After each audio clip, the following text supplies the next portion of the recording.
Listo, presente. Ok, bueno, vamos a dar inicio al encuentro presencial número 2, dándole la bienvenida al profesor Oscar Rodríguez, profesor de planta de la Universidad Politécnica Territorial José Félix Rivas, amigo en particular de esta casa de estudio, de mi persona, muy agradecida, profesor, por atendernos con esta conferencia. Profesor es sociólogo, ¿verdad, profe? De profesión, jefe de la continuación de posgrado de la UPT. Y bueno, hoy nos complace, profe, tenerlos acá disertando sobre esta temática de lo que es la producción de conocimientos, saberes y haceres, que es el tema, uno de los temas que vamos a abordar dentro de lo que es el encuentro didáctico número 2 de este módulo Cultura Universitaria. Profesor, bienvenido, el escenario es suyo. Buenos días. Como dijera Pedro Vargas, muy agradecido, muy agradecido, muy agradecido. Se le cae la cédula a uno.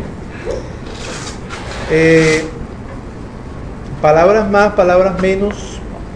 Lo que vamos a conversar hoy tiene que ver con la manera como se produce, se difunde y se aplica el conocimiento que producimos en el ámbito universitario. Eso más o menos es la intención de hoy. Fíjense cuál es el esquema que vamos a trabajar a lo largo de la exposición. En primer lugar, vamos a hacer una distinción entre dato, información, conocimiento y saber, una distinción que es necesaria. En segundo lugar, vamos a revisar algo sobre algunas investigaciones que se han hecho con respecto a la relación entre la productividad investigativa universitaria y el desempeño docente, algunos mitos que están por allí. En tercer lugar, vamos a abordar lo que tiene que ver con algunos modos de producción del conocimiento que están presentes en el ámbito universitario venezolano y mundial. Luego vamos a trabajar con lo que pudiéramos llamar las maneras como se ha venido explicando las posibles influencias de la investigación educativa o de la investigación en general en la realidad. Seguidamente vamos a trabajar con algunas condiciones que favorecen que el conocimiento universitario sea apropiado socialmente. Luego vamos a describir las experiencias que hay en todo el mundo de cómo los investigadores están haciendo para que los conocimientos de la investigación puedan ser apropiados. Y finalmente termino con una propuesta de la necesidad de una visión sistémica en el manejo de este asunto. ¿Okay? Fíjense, buena parte de la producción del conocimiento tiene que ver no tanto con crear elementos nuevos, crear cosas nuevas, sino básicamente en cómo organizamos, cómo relacionamos las cosas existentes, en cómo las pensamos, ¿sí? Por eso Montaigne, con esta sentencia, nos dice, bueno, que más importante que tener muchos conocimientos es tenerlos bien organizados en nuestro pensamiento. ¿Sí? Y por supuesto, lo que nos señala el apóstol Martí de la dificultad que existe en pensar con orden. ¿Sí? Alguien decía por allí que uno deja de ver o con mucha luz o con poca luz. Con mucha luz en particular porque se escandila. A veces tenemos demasiados conocimientos que no nos permiten ver. Bueno, fíjense, quise empezar con esta distinción que creo que es pertinente. En primer lugar, hablamos del dato como la unidad de información aislada. Imaginemos a quién quiere ser millonario. Las personas que participan allí manejan muchos datos aislados. Luego viene la información, ¿verdad?, que son los datos agrupados. Buena parte de las investigaciones que uno ve por allí, en lugar de conocimiento, muestran información. Es decir, esa cantidad de cuadros y gráficos de frecuencias y porcentajes, más que conocimiento, nos muestran información, ¿sí?, que son datos agrupados.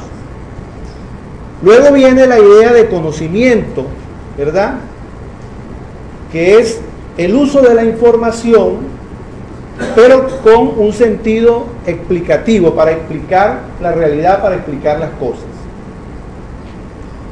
Y finalmente viene el saber, que es el conocimiento puesto en contexto. Entonces, por eso decimos muchas veces, fulano de tal, tan brillante, tan inteligente, y le ha ido tan mal en la vida. Bueno, eso pudiera estar relacionado con una persona que maneja mucho conocimiento, mucha información, muchos datos, pero es incapaz de contextualizar el conocimiento, de ponerlo en contexto.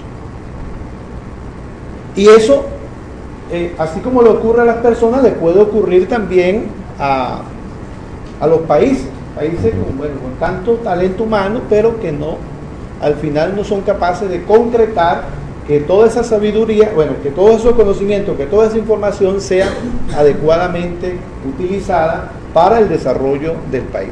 Entonces, bueno, esta era una distinción necesaria. Ahora, ¿cómo se está produciendo el conocimiento en el mundo actual?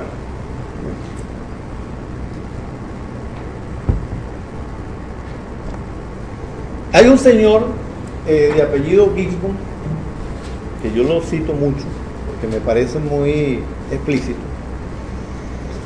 que nos habla en general de dos modos de producción del conocimiento.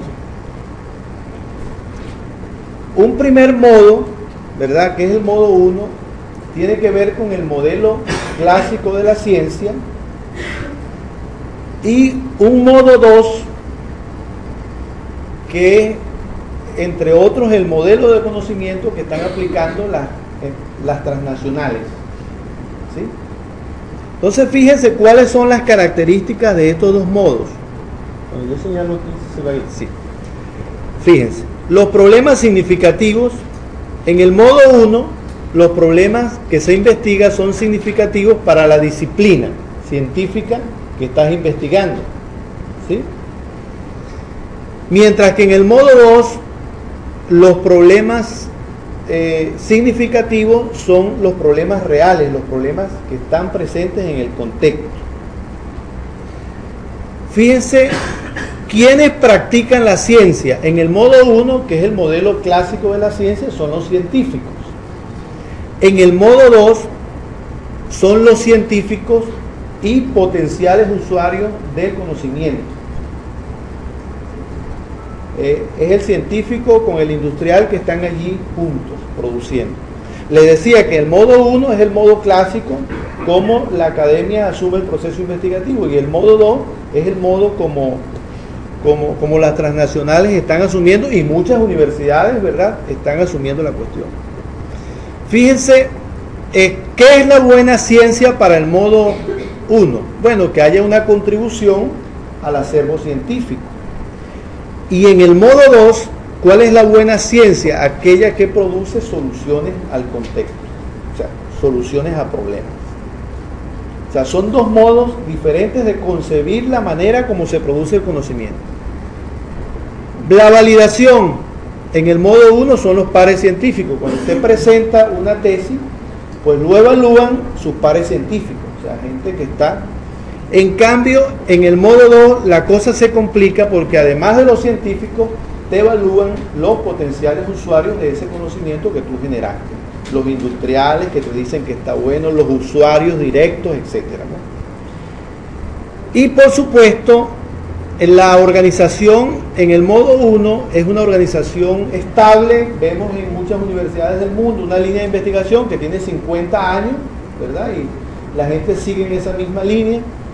En cambio, en el modo 2, la investigación se organiza para responder a necesidades del contexto y después esa organización desaparece. Entonces esos son dos modos, ¿verdad?, cómo actualmente se está asumiendo la tarea de producir conocimiento. Fíjense, yo le cito un ejemplo para que podamos ilustrar mejor. El modo 1, por ejemplo, ¿cómo organiza la producción del conocimiento? Bueno, por la vía de líneas de investigación. Ese es el modo clásico. ¿Cómo la organiza el modo 2 o cómo la organizaría? Bueno, ubicándose en un contexto. O sea, imaginemos que aquí la UNEYE, yo he venido sugiriendo el modo 2 porque yo digo que uno tiene que aprovechar las experiencias del capitalismo, ¿verdad?, para uno fortalecerse en el proyecto que uno está desarrollando. Si las grandes transnacionales, ¿verdad?, están creando sus propias universidades para investigar a sus propias empresas y sus propios procesos tecnológicos, entonces yo decía, de repente en lugar de estar uno creando líneas de investigación, que por lo general lo que hacemos es usarla para justificar, cuando estamos en la justificación decimos, lo que estoy haciendo se parece a esta línea, pero realmente no está cumpliendo con esa función, que en lugar de eso, por ejemplo, habiendo no sé cuántas empresas del Estado que no están dando los resultados, ¿por qué no nos ubicamos en el contexto de esas empresas y allá hacemos nuestras actividades de investigación, de vinculación social y de docencia, ¿verdad? Nos ubicamos en el contexto y allá mismo, ¿verdad?, en ese mismo contexto hacemos la producción del conocimiento, hacemos la vinculación social y hacemos la actividad de docencia, que se supone que cuando estás allí, eso por supuesto va a incrementar la pertinencia de la formación que le estás dando a tus estudiantes. Entonces, bueno, por allí el modo 2 parece ser que pudiera darnos mejores respuestas a lo que nosotros queremos. En lugar de organizarnos de la manera clásica, hacemos eso. Entonces, en cada una de esas empresas, de esas instituciones, de esas comunas, nosotros generaríamos una agenda, lo que se ha llamado una agenda de ciencia, tecnología e innovación, donde nosotros por supuesto vamos a poner todo el conocimiento científico universitario al servicio de la producción. Luego hay un tercer modo, ¿verdad?, que, claro, pueden haber muchos otros, solo que yo seleccioné estos tres porque me parecen como los más ilustrativos, que es lo que se conoce como la epistemología del sur, ¿verdad?, que parte de un presupuesto epistemológico que dice, bueno, que nosotros acá en el sur tenemos una manera particular de ver las cosas diferente a como lo ven los europeos. Entonces tenemos que romper con esa visión eurocéntrica. Eso es lo que se conoce como la epistemología del sur. Aquí nos dice, ¿verdad?, que la universidad debe estar conectada, su conocimiento, su producción, a un proyecto de país. La universidad está conectada a un proyecto de independencia nacional. Luego viene, Boaventura nos habla que la universidad pública está amenazada, tal como lo conocemos, tanto por factores internos como por factores externos. Los factores externos tienen que ver con, ustedes saben que hasta hace poco tiempo la universidad ejercía el monopolio del conocimiento a nivel mundial. Luego ahora las transnacionales y todas las cuestiones han empezado y han desplazado prácticamente a la universidad en ese papel privilegiado que tuvo en términos de la producción de conocimiento. Entonces, pues lógicamente la dinámica misma del mercado está amenazando a esa universidad pública, ¿verdad?, que está conectada con Proyecto País. Me pongo el caso de la muy conocida Universidad Simón Bolívar, ¿verdad?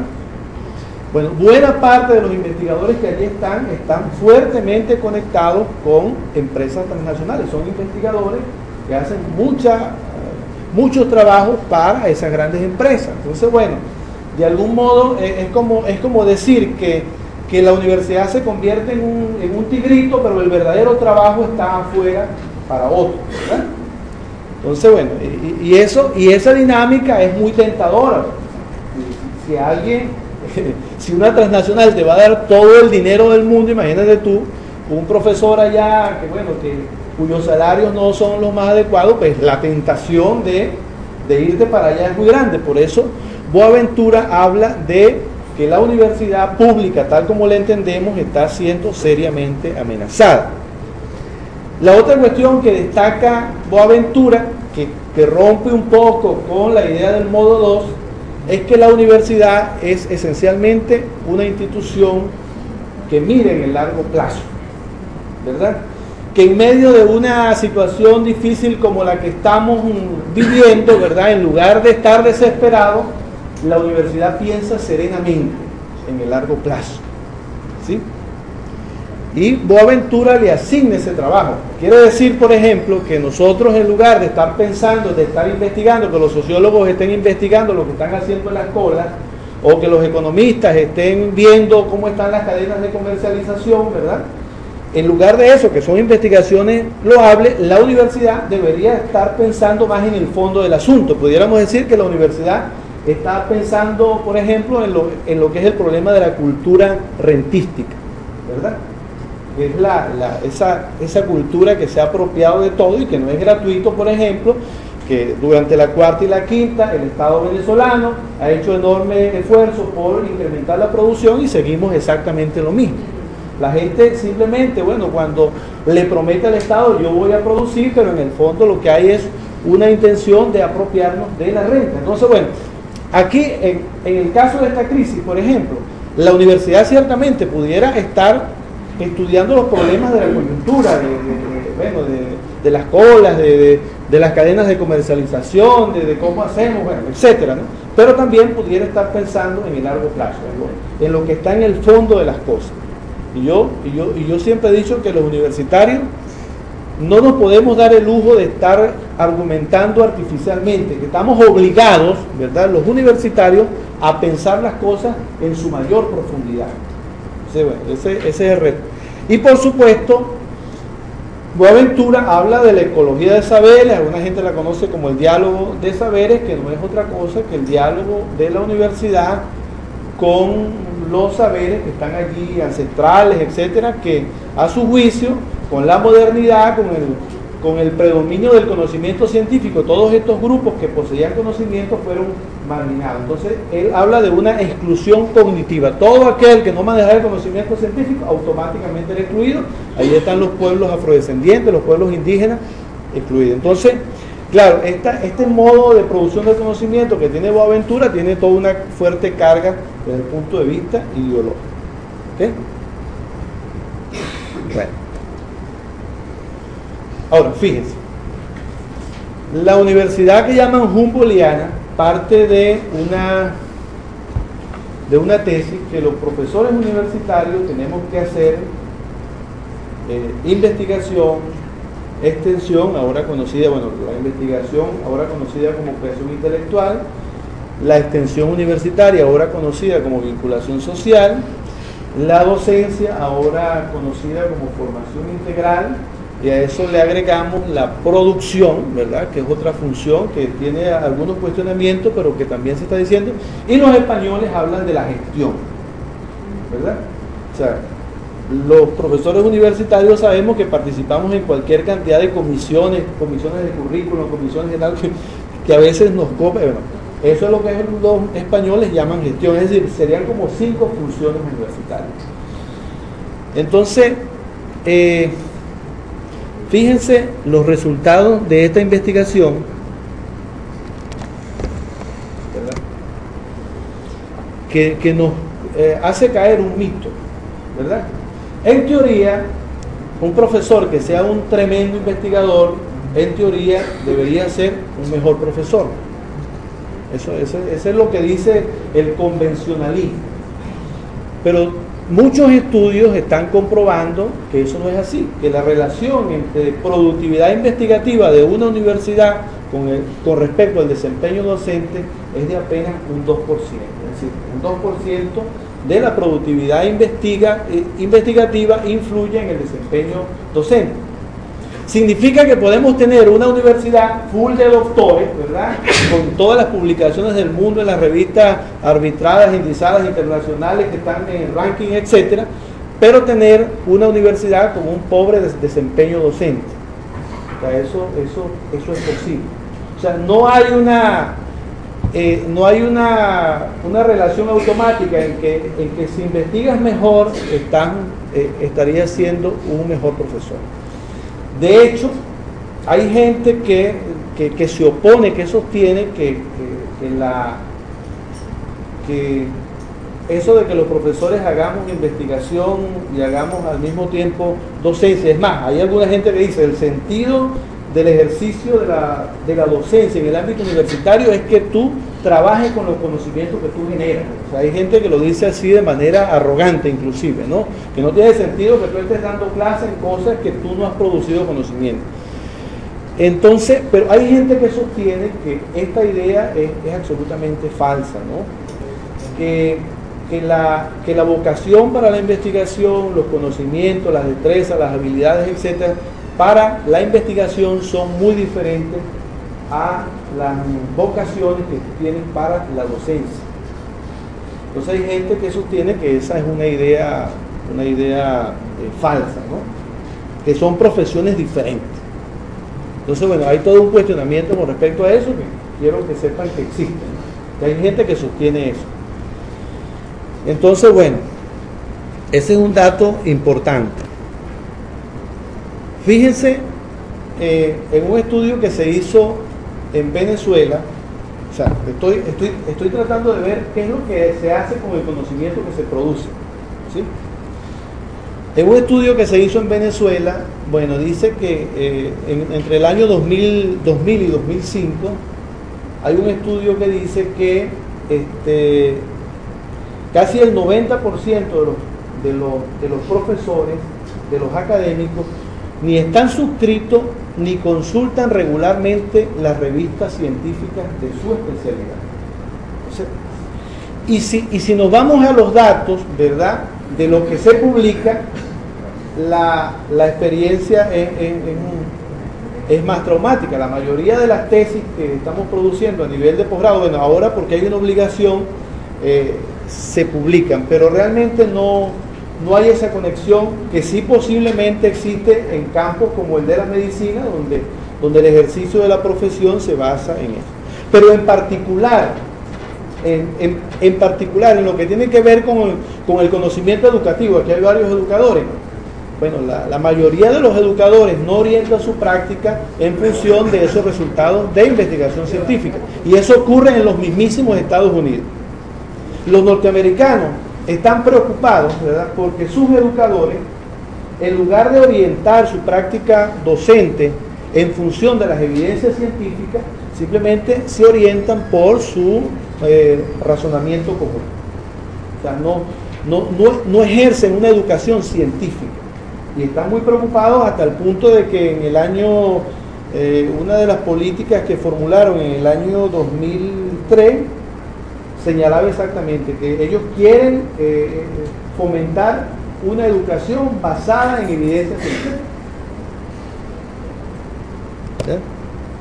Y esta es una percepción que yo tengo, que la mayoría de las universidades, ¿verdad?, bueno, y hay algunos resultados, más que preocuparse por difundir el conocimiento, porque este conocimiento sea usado, sea aplicado, por ahora están preocupadas es porque al menos la gente investiga. Bueno, sabemos que hay un predominio de la función docente con respecto a la función de investigación, y las universidades por ahora están preocupadas porque la gente al menos haga uno que otro trabajito de investigación, pero la preocupación por la difusión y menos por la aplicación es muy baja. Entonces, por eso ustedes ven que la mayoría de las investigaciones que salen por allí tienen que ver con esto del síndrome TMT o TMI, todo menos investigación, todo menos tesis. Bueno, fíjense, una cosa también, ¿cómo explicamos si las investigaciones, si la producción del conocimiento realmente está influyendo en la realidad? Digamos que hay dos modelos, ¿verdad? Hay dos modelos. Está un modelo lineal que sostiene que se genera la investigación, se difunda, se prueba en investigación y desarrollo y luego se aplica. Eso es lo que se conoce como el modelo lineal, ¿verdad? Que posiblemente dio buenos resultados en el mundo industrial y que por ello, tanto en Europa como en Estados Unidos, en los años 60 y 70, particularmente en el ámbito educativo, hicieron una fuerte investigación, una fuerte inversión en investigación educativa, asumiendo que eso era así, ¿verdad? Que se producía el conocimiento educativo, luego este conocimiento se difundía y se aplicaba en el mundo educativo. Ocurre que eso no resultó así, que los resultados no fueron así, porque ya les decía que en el conocimiento educativo, a diferencia de la medicina, hay la idea de que es un conocimiento que debe ser reflexionado por los educadores y cada quien lo usa a la manera como le da la gana, es decir, no funciona igual que en la medicina. Entonces ese es el modelo lineal.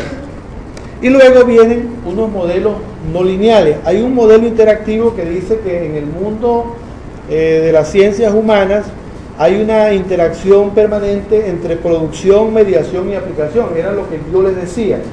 Si nos ubicamos en un contexto, ¿verdad?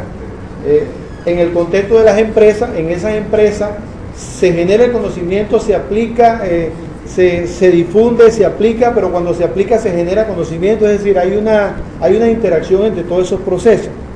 Luego vienen los modelos de ilustración moderada, ¿verdad? Que dice que nunca los resultados de investigación van a incidir directamente en la práctica, sino que son contingentes, puede que se dé o puede que no se dé. Y está el modelo epidemiológico, que es aquel modelo que habla de las experiencias exitosas, que yo siembro una experiencia exitosa aquí para ver si se contagia. Entonces esas son las maneras como de algún modo se viene explicando cómo la producción del conocimiento puede influir en la realidad. Ahora, en las experiencias que hay, ¿qué factores inciden en que la investigación educativa pueda acercarse un poco a la realidad, al mundo común y corriente, ¿no? Fíjense, a mí me dieron la responsabilidad de investigar en el campo de las ciencias humanas. Yo me estoy refiriendo más, aunque aquí hay algunas cosas que son válidas para acá, estas explicaciones son básicamente válidas para el mundo de las ciencias humanas. Fíjense, las limitaciones del diseño experimental, ¿verdad? Ustedes, particularmente en el mundo de la investigación educativa, durante los años 60, 70, 80, hubo el predominio de la investigación experimental, porque la educación, al igual que todas las ciencias humanas, aspiraban a ser ciencia, y para hacer ciencia debían acogerse al método científico, que era el método de las ciencias duras, ¿verdad? Entonces, por supuesto, las ciencias humanas aspiraban a hacerse ciencia imitando a las ciencias duras. Entonces, bueno, que tienen como privilegio el diseño experimental. Y el diseño experimental en las ciencias humanas tiene la particularidad de que desconoce el contexto sociohistórico. Y eso, por supuesto, es una limitación para que esta investigación que se hizo bajo ese paradigma tuviera efecto. Y la otra cuestión es que buena parte de mucha de esa investigación que se hizo era muy determinística. Entonces usted tenía una investigación de cómo esta variable incide en esta.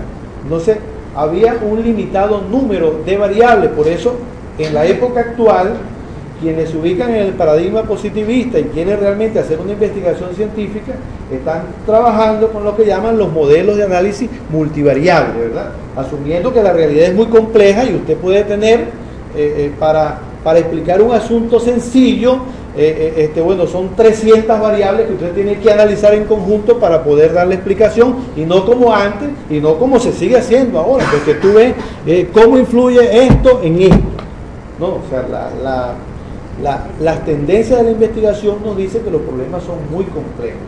y que tú con una relación entre 2, 3, 4 variables no vas a lograr una aproximación sustanciosa a ese fenómeno que tú estás estudiando. Luego viene, particularmente en el campo de la investigación educativa, bueno,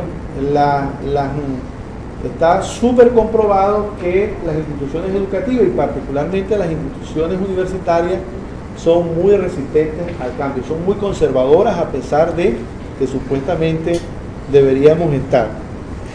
Luego vienen las relaciones contradictorias entre investigación política y práctica docente. Hay una descalificación permanente. A los investigadores se les dice que son muy aéreos, ¿verdad? Luego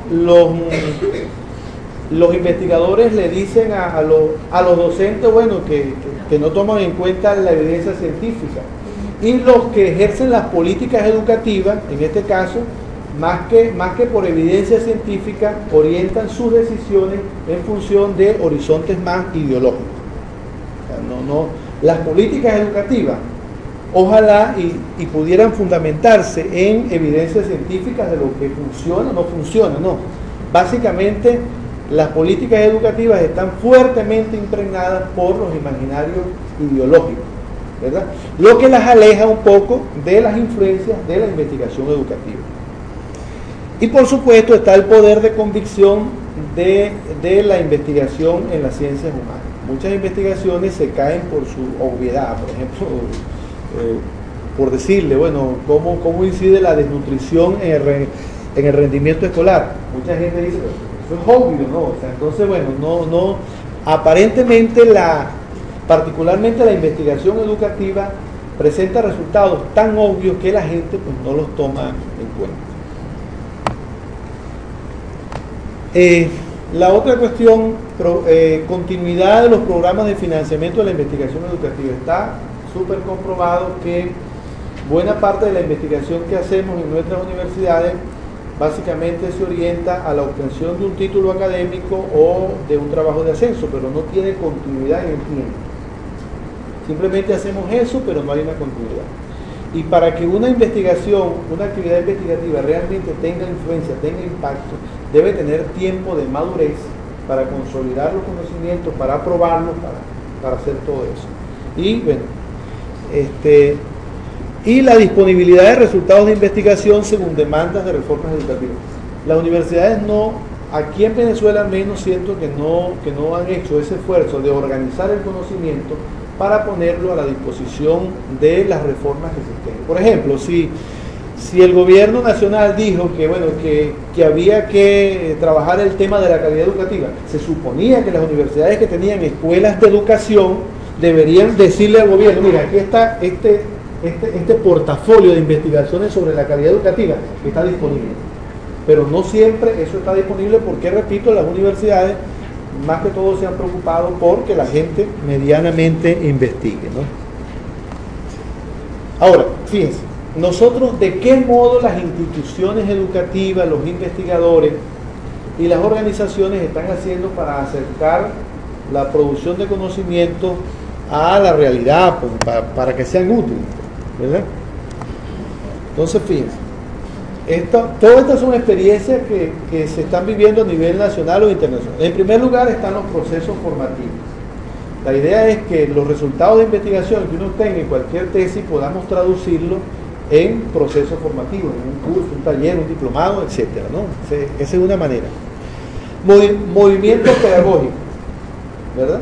A partir de las ideas que se generan, yo impulso un movimiento pedagógico. Les pongo el caso de la UBB, donde hay un movimiento pedagógico importante para promover la pedagogía crítica. Toda la gente que está haciendo investigación en la UBB con relación a pedagogía crítica, hay un movimiento importante para impulsarlo, ¿no? Es decir, que la investigación sirve de base a un movimiento pedagógico. Proyectos institucionales. Esto particularmente donde vi que hay una experiencia importante es en Cuba. Ellos están tratando de que sus proyectos de intervención socioeducativa se basen en resultados de investigación. Ustedes saben que muchas veces quienes ya decíamos, quienes toman las decisiones en las instituciones educativas, más que basarse en evidencia, se basan en sus propias creencias y en sus propios horizontes. Entonces, bueno, yo quiero hacer un proyecto para evitar la deserción estudiantil. Bueno, y yo simplemente anoto y formulo ese proyecto en función de lo que yo creo, pienso, ¿verdad? Pero lo ideal es que esos proyectos fueran elaborados a partir de las evidencias que hay de las evidencias científicas que hay sobre ese particular. Organismos de mediación. Todas las universidades españolas tienen lo que llaman las OTRI, las Oficinas de Transferencia de Resultados de Investigación. Estas son oficinas que tienen todo un aparataje legal, de propiedad intelectual, administrativa, contable, de análisis de rentabilidad, donde husmean todas las investigaciones que se hacen dentro de la universidad, ven cuál tiene potencialidad, la toman y la someten a todos los procesos de escalamiento tecnológico, la convierten en un proyecto empresarial y por allí se van.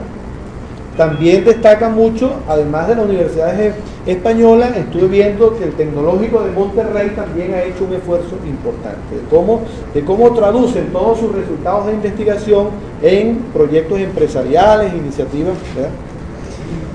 Particularmente en el ámbito de la investigación educativa, hay un fuerte predominio de una investigación orientada a que los mismos educadores investiguen su propia práctica, como un mecanismo permanente de que si uno está revisando lo que diariamente uno está haciendo, existe la posibilidad de que tú puedas mejorar tu práctica y tu calidad, etc. Entonces, bueno, aquí encontramos todas las experiencias de la investigación-acción en el aula y lo que llaman la investigación educativa orientada a los diseños y a las innovaciones.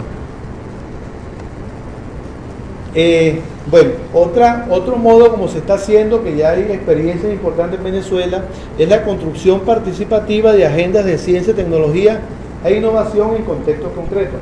Les decía, todas las universidades del estado Barinas, en el Centro Productivo Florentino, acuerdan una agenda de ciencia, tecnología e innovación y desarrollan un trabajo allí por año, ¿verdad?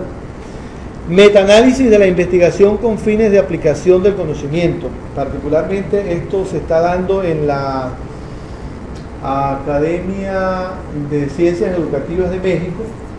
Ellos anualmente publican un libro donde resumen las mejores investigaciones y las colocan al servicio de todos los educadores de México.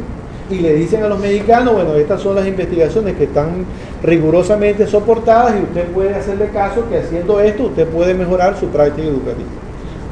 Entonces, bueno, políticas de financiamiento de la investigación con visión estratégica, es decir, con visión de largo plazo, no puede ser que me financie una investigación, sino que tiene que haber una continuidad. Y lo que llaman investigaciones de ciclo completo, es decir, yo genero el conocimiento y hago la investigación hasta que lo aplique y pruebe que las aplicaciones funcionaron, etc. Eso es lo que llaman investigaciones de ciclo completo. Acuerdo agenda sobre la calidad de la investigación educativa, también esto se ha acordado en México. Ellos han dicho, bueno, se produce mucho conocimiento educativo, pero necesitamos establecer algunos criterios sobre cuál es la calidad que nosotros queremos para esas investigaciones. Yo, por ejemplo, si le cito el caso UNEYES, por ejemplo, yo diría que muchas de estas investigaciones que solo están generando información y solo generan propuestas que luego no se aplican, ¿verdad? Que la idea sería un poco orientarnos más a que todas esas propuestas que se han hecho, hacer investigaciones para ponerlas en contexto y probar para ver si funcionan, lo que Jacqueline Hurtado llama la investigación interactiva, ¿no? Bueno, ya les he hablado de la investigación basada en diseño. Se hace el diseño, se hace la intervención, se analiza la intervención y se vuelve a un rediseño. Esto es lo que llaman la investigación basada en diseño, que se aplica en el ámbito educativo. Y la incorporación de resultados de investigación en el currículo universitario. Yo he estado haciendo un seguimiento, por ejemplo, porque esto forma parte de una investigación que estoy haciendo, de en qué medida los contenidos programáticos que los profesores utilizan para sus clases, en qué medida incorporan resultados de investigación, y realmente son pocos, ¿no? O sea, no hay una incorporación. ¿Y cómo podemos propiciar el aseguramiento de la apropiación social de la investigación universitaria? Yo digo que si no hay una visión sistémica, si no se entiende que es un asunto que tiene muchas aristas, y si quienes producen el conocimiento no tienen esa visión y quienes gestionan el conocimiento no tienen una visión sistémica, pues difícilmente vamos a lograr resultados positivos en términos de lo que se quiere. Por eso, muchos de los esfuerzos que se han hecho, que loablemente se han hecho para hacer que sea una investigación pertinente, apropiable, apropiada, han fracasado porque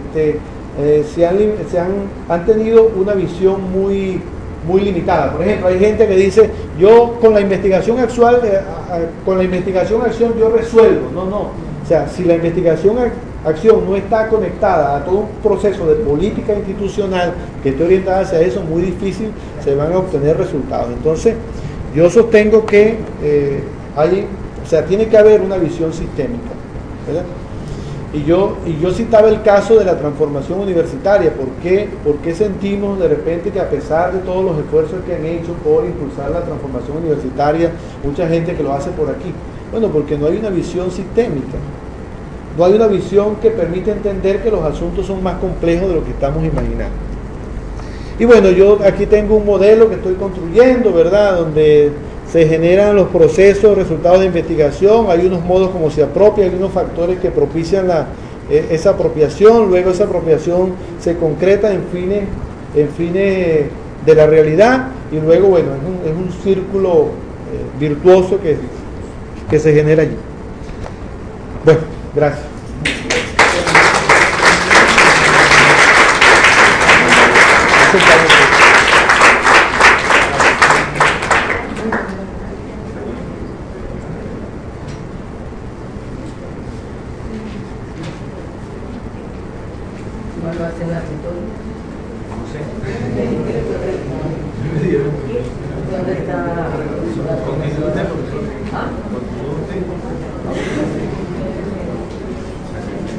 Bueno, buenos días. Si tenemos alguna pregunta, muchas gracias, profesor Oscar, por su disertación extraordinaria, realmente y acorde al trabajo que estamos realizando en este momento, en este trabajo y en la universidad misma, digamos.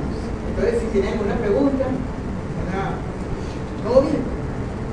Excelente, profesor. Un aplauso,